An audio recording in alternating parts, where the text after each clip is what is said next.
Selamat datang di Protect Pods, obrolan seru bareng Sobat Proteksi. Halo semuanya, kembali lagi bersama saya, Safina Putri Nur Rahmah, mahasiswa Proteksi Tanaman Angkatan 2020 yang akan menemani Sobat Proteksi pada episode Protect Pods kali ini. Gimana nih kabarnya Sobat Proteksi? Masih sehat? Baik, semoga senantiasa diberikan kesehatan ya.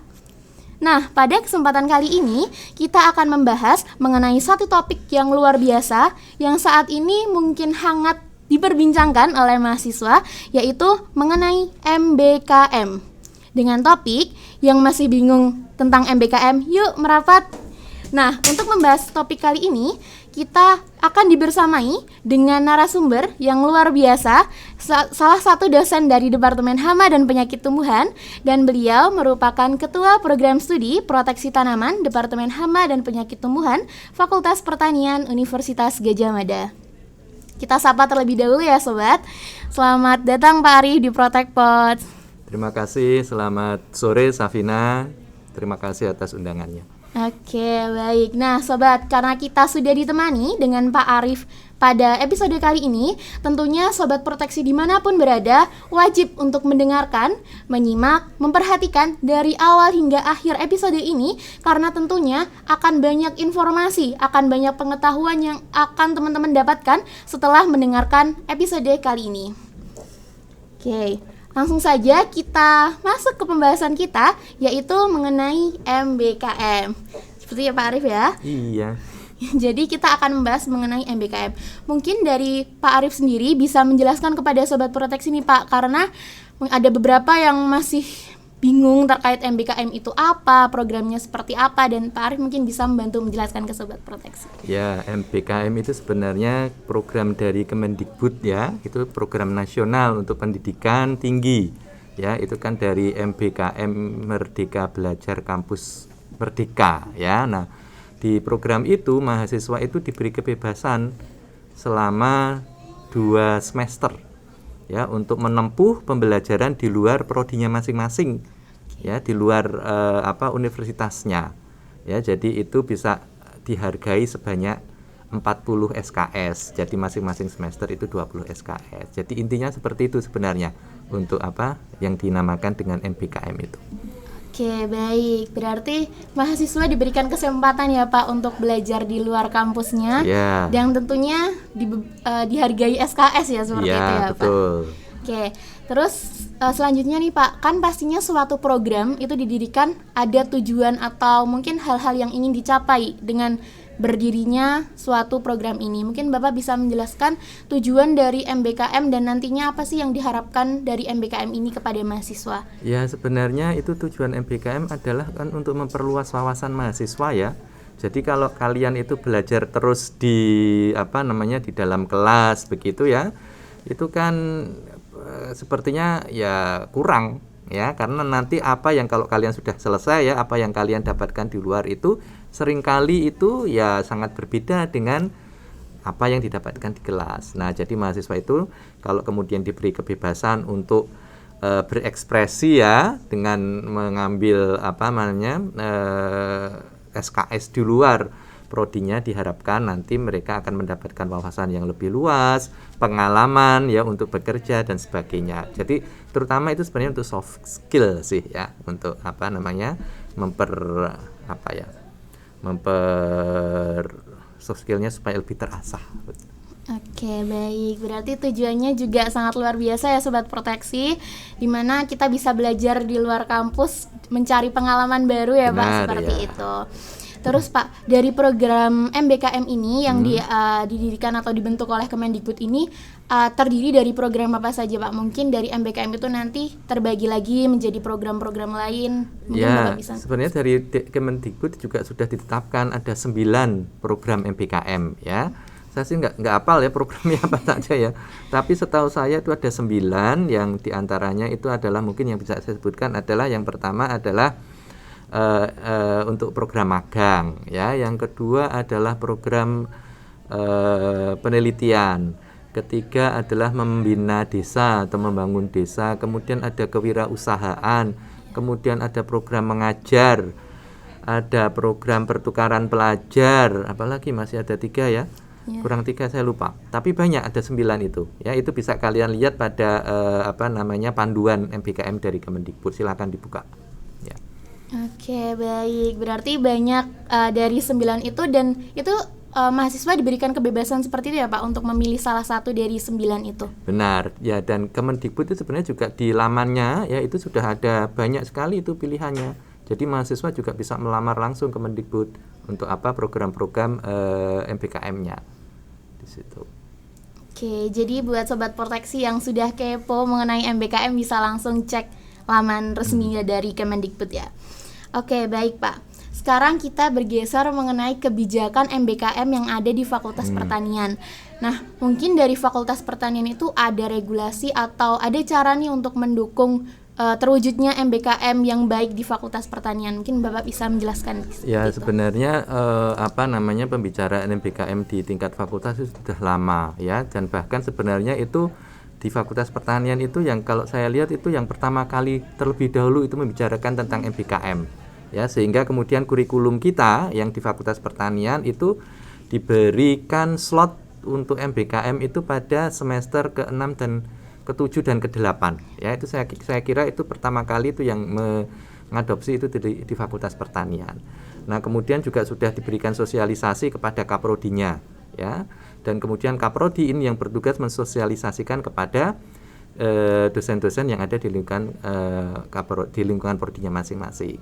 Dan kemudian juga tentu saja setelah itu semua dilakukan, kemudian mahasiswa ini yang sebagai pelaku MBKM-nya ya, itu kemudian yang kita juga harus memberikan sosialisasi kepada mahasiswa ya, dan kebetulan itu juga sebenarnya kebijakan dari Kemendikbud ya, bahwa program MBKM itu ada targetnya dari sana, yaitu ditargetkan 25% dari student body dari suatu prodi ya, dan kalau kita hitung-hitung ya 25% dari student body itu sama dengan satu angkatan di dalam satu prodi ya. Jadi mau tidak mau kita harus berusaha keras ini prodi ya supaya target dari Kemendikbud itu tercapai ya, untuk melakukan kegiatan MBKM itu.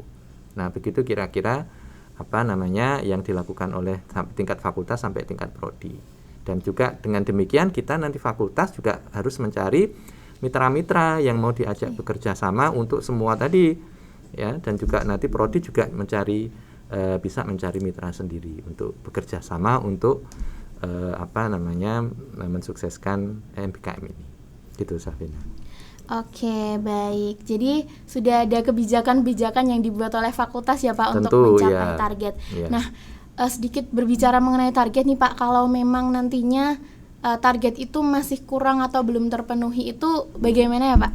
Ya, itu sepertinya ada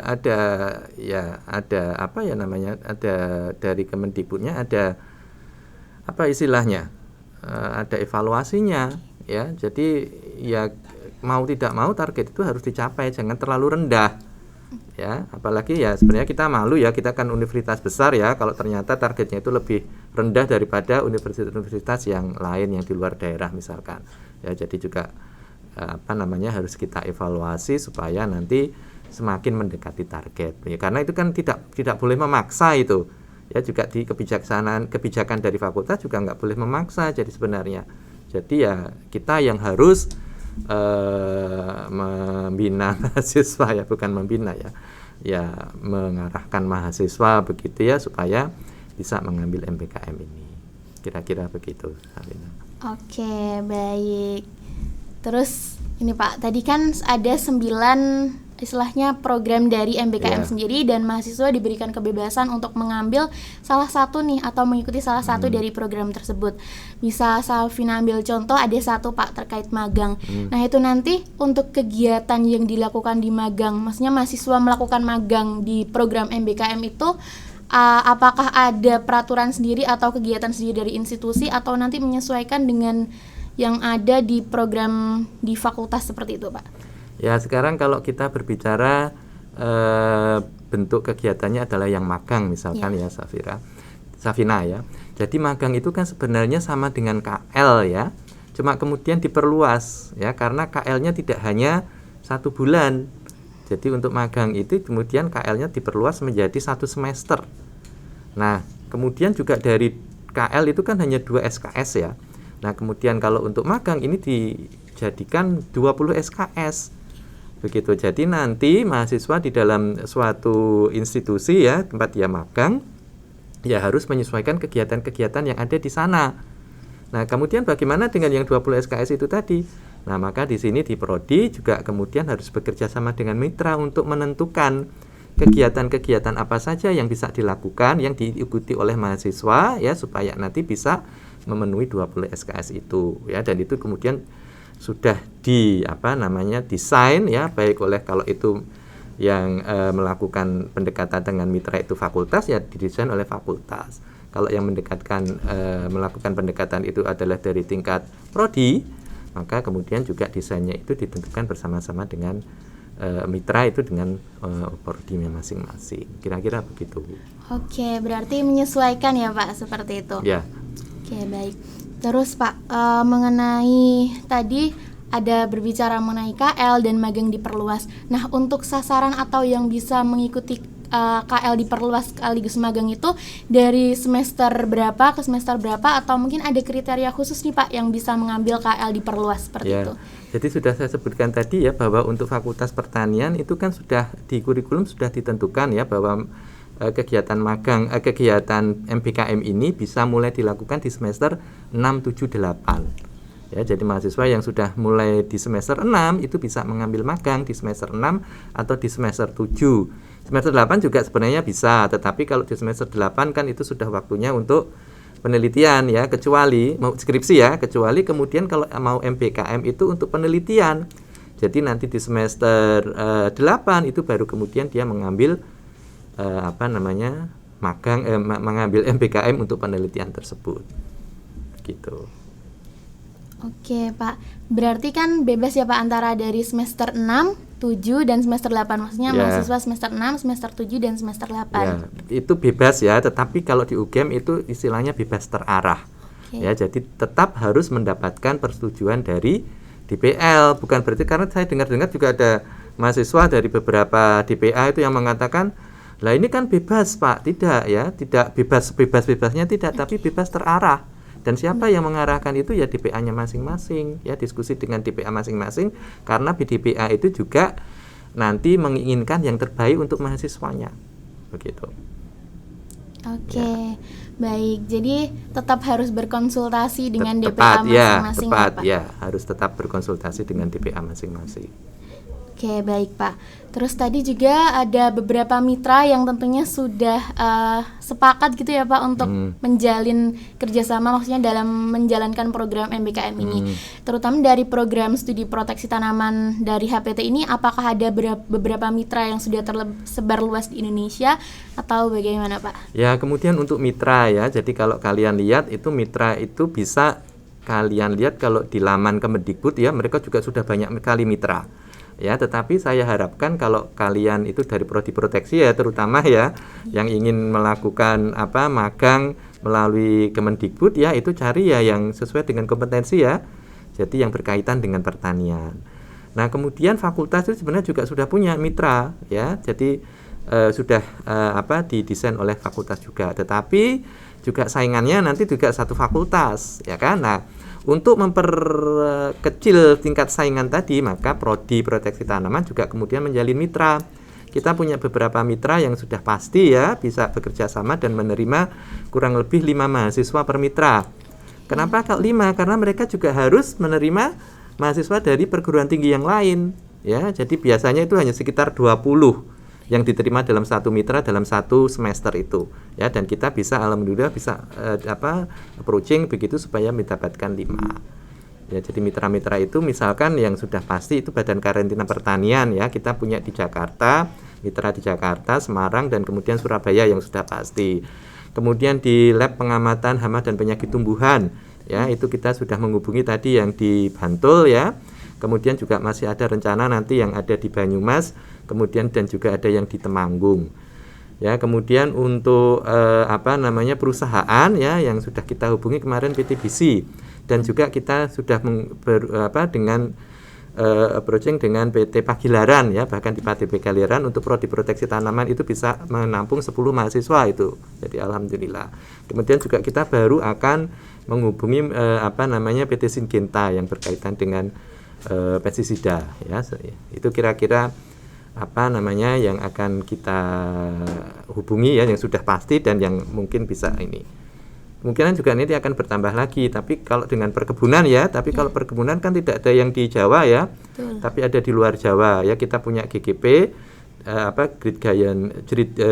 Great Giant Farm GGF di Lampung ya, yang pisang dengan nanas, dan juga kemudian ada kelapa sawit PT Bina Makmur yang ada di Sulawesi Selatan. Kemungkinan itu dua-duanya juga bisa menerima mahasiswa dari prodi proteksi tanaman. Tapi ya itu tadi, kalau perkebunan itu ada di luar Jawa. Oke, sudah sangat banyak ya Pak tentunya mitra yang sudah disiapkan. Ya, insya Allah nanti bisa menampung ya kalau semuanya ya. Yeah. Kemudian kan ada satu lagi, kita juga punya program pertukaran pelajar ya. Ini saya promosikan sekalian ya.